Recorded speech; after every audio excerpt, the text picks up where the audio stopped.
Aujourd'hui, Julien me doit 100 000 euros, 80 000, qu'il m'a volé sur une société. Il me doit le fait que j'ai les huissiers parce qu'il ne paye pas son loyer depuis 4 mois et que le bail de sa maison est à mon nom et tout ce qu'il m'a fait subir. Donc, je peux plus supporter de garder le silence, je peux plus supporter de rien dire, je peux plus supporter de faire semblant, je peux plus supporter de voir ma vie s'écrouler et de voir tout le monde la quitter parce que je vais pas bien.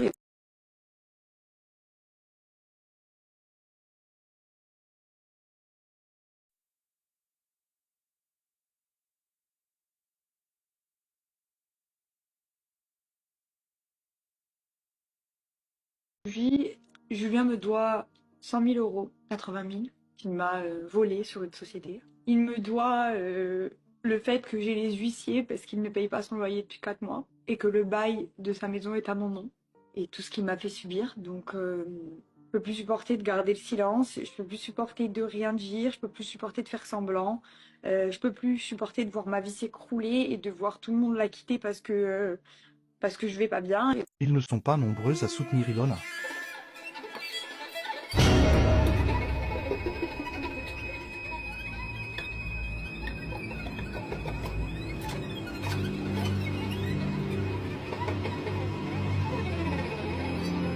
C'est le prénom de notre petit Poulpi parce que contrairement à ce que vous dites sur les réseaux sociaux, il ne s'appellera pas Poulpi. On a un vrai prénom. Il est important parce que c'est une tradition. Dans ma famille et dans la famille de la plupart des Corses, on doit souvent s'appeler comme son grand-père. Donc il aura le même prénom que mon père. Voilà. Et du coup, voici le prénom. Notre petit Poulpi, il s'appellera Jean-Joseph. T'es content mon amour? Ouais, trop content. C'est trop beau. On a une petite frousse avec Paga chez nos amis parce que j'ai commencé à avoir des légères contractions et c'était pas les contractions de Braxton, j'étais vraiment prise des jambes, dans le ventre, dans le dos et tout. Franchement, j'étais et ça a duré 10 minutes à tout casser. Et après c'est passé. On a appelé quand même quelqu'un qui nous a dit que si ça persistait, il fallait bouger, mais si ça persistait pas, ça pouvait arriver qu'il fallait que je me repose beaucoup.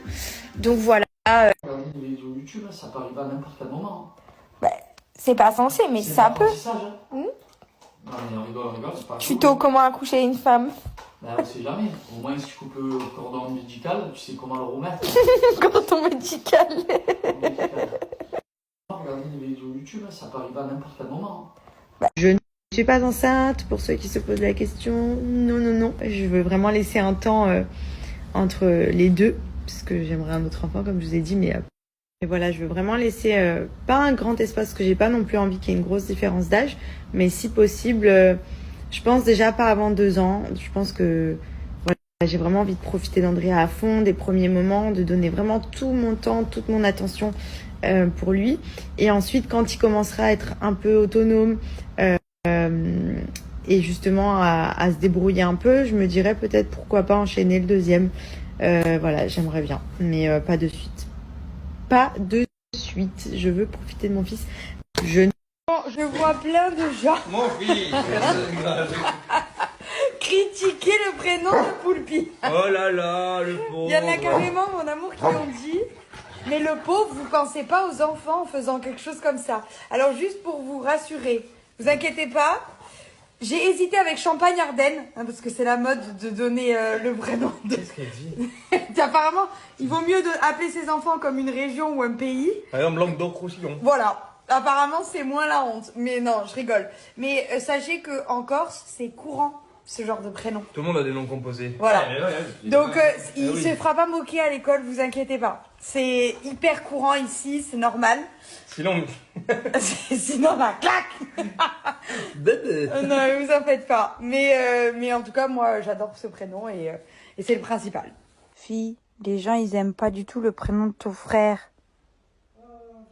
Oh là là, ils se moquent tous de nous. On le secouait, il ne se réveillait pas. Et de là, son téléphone sonne et c'est ses amis. Je réponds en pleurs, je me mets dans le salon. Je lui dis, votre pote, il s'est défoncé la gueule toute la nuit. Il dort, il veut plus se réveiller, il m'a insulté de tout. Et là, je l'ai fait débarquer. Il m'a arraché le téléphone, il m'a regardé, il m'a dit, dis encore à mes potes que je te lève la main dessus, je t'arrache la tête, il me disait. Il a le regard qui a changé, mais quand je vous dis qu'il avait les yeux noirs, il a levé la main, il m'a étranglée. Il m'a soulevé à ça du sol. Je me rappelle juste de pleurer, j'arrivais plus à respirer. Et je voyais Pamela à côté qui hurlait, qui disait « Arrête Julien, arrête !» Il m'a lâché. Il disait « Allez maintenant, espèce de grosse clochard, dégage de chez moi, toi et moi c'est terminé. » Au lieu de me dire « Mon Dieu, il m'a étranglé, je m'en vais, c'est pas normal. » La seule chose que j'ai fait, c'est me mettre à genoux devant lui, en pleurs. Et je lui disais « Je t'en supplie, ne me quitte pas. » À ce moment-là, mais tout ça ne serait jamais passé en fait. Parce qu'au lieu de me dire mon Dieu, il m'a étranglé, je m'en vais, c'est pas normal.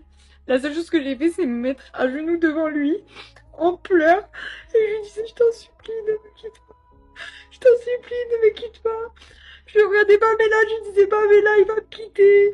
Pamela, il voudra plus de moi, je lui disais. Je voulais pas qu'il me quitte. Je suis désolée. Je voulais pas que ça se termine, je voulais pas, je l'aimais trop. Et là, je tombe enceinte. Je suis contente et tout. On part à Saint-Tropez. Arrivé à Saint-Tropez, il me dit on fait une journée sur un yacht, machin et tout. Et on arrive et il dit ouais, c'est bon, on prend le classe G pour aller machin. J'ai dit mais Julien, on prend pas du tout le classe G pour aller en ville, on s'en fout, on commande un van. Et en plus de ça, t'as ta femme enceinte dans la voiture. Je m'en fous, je fais ce que je veux, t'as pas à décider, c'est pas toi qui décide. Tout ça parce que t'as envie de montrer à la France, à Saint-Tropez que toi aussi t'as des sous et que t'as un classe G en fait. Enfin, bon bref, au bout d'un moment il commence à m'insulter. Et du coup je me la ferme parce qu'en fait j'avais tellement peur de reperdre le bébé comme la première fois, parce que la première fois c'était dû au stress. Et ben du coup la seule source de stress c'était lui. Et ferme ta gueule grosse p***. Il lui a dit de l'ouvrir à cette grosse p***. Il continuait. Et je veux qu'elle se ferme sa cette grosse p***. Et moi j'étais là, comme ça. Je voulais pas stresser le bébé, je fermais mes oreilles, j'entendais pas. Je fais croire que je suis fatiguée et que pour le bébé, il faut que je rentre à l'hôtel. Et là, il m'a tiré par la veste ou par le cou, je sais plus par où. Et en fait, j'étais obligée de dire c'est bon, je viens, parce qu'en fait, sinon, il allait me traîner sur toute la terrasse. Donc j'ai avorté pendant une semaine ou deux, je sais plus du tout. Je suis restée chambrée. Et au bout d'un moment, on connaît tous la suite. J'ai pardonné. Tout ça, je l'ai vécu sans jamais rien vous dire, sans jamais montrer quoi que ce soit sur les réseaux sociaux, alors que je montre toute ma vie. Je l'ai vécu toute seule. Un peu de recul. Je pense pas mériter cet acharnement peut-être. Je suis pas là pour faire le martyr, mais c'est chiant. TikTok pour moi c'est une passion. Et ce soir je l'ai prouvé que l'argent c'est important, mais ça passait derrière. Et je vais vous laisser un peu. Je reviendrai pas pour l'instant. Je vous aime et arrêtez de vous jalouser, arrêtez de faire la guerre. Et ce qui s'est passé ce soir, ça m'a un peu blessé à l'intérieur. Et j'en ai marre de ces choses. Il y a plein de trucs sur TikTok qui vont pas. Comme des étrangers qui viennent et qui nous prennent notre top. Et ce soir, voilà, en mettant Ryan top 1, j'ai prouvé que vous pouvez faire les choses et que le pouvoir de l'amour battait le pouvoir de l'argent. Enfin voilà, je vais vous laisser. Et TikTok, avant tout, c'est une application d'amour. Les gens qui nous regardent sont des gens qui ont besoin de rigoler, qui ont besoin de prendre du plaisir. Il y a beaucoup de personnes qui sont là et que ça va pas bien dans leur vie, et que grâce à nous, ils passent des moments et ils oublient leurs soucis dans la vie. Moi, je suis là pour apporter du bonheur et de l'humour aux gens et voilà. Et je sais pas quoi dire. Je vous embrasse. Je pense pas revenir pour l'instant. Je vais prendre un peu de temps pour moi, un peu de recul. Je pense pas mériter cet acharnement peut-être. Je suis pas là pour faire le martyr, mais c'est chiant. TikTok pour moi c'est une passion. Et ce soir je l'ai prouvé que l'argent c'est important, mais ça passait derrière. Et je vais vous laisser un peu. Je reviendrai pas pour l'instant.